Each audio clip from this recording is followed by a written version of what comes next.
Hi, today I'd like to talk about this wonderful little bag. Now, it does have a button so it will close on the front, and it has these wonderful handles. The bag is very durable, and this thing can hold anywhere from 2 to 3 grocery bags.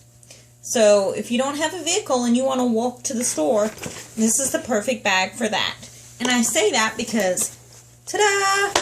It has wheels that easily pop out and easily glides along, and then it stands up all on its own.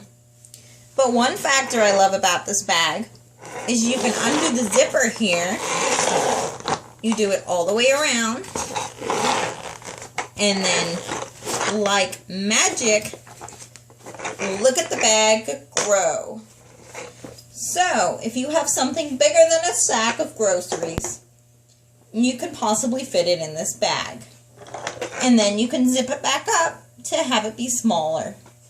The wheels do pop back into place with a simple push and twist. Just like that.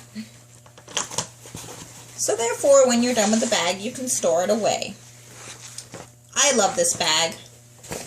I did receive it in exchange for my honest and unbiased review, and I highly recommend it. Thank you, and have a great day.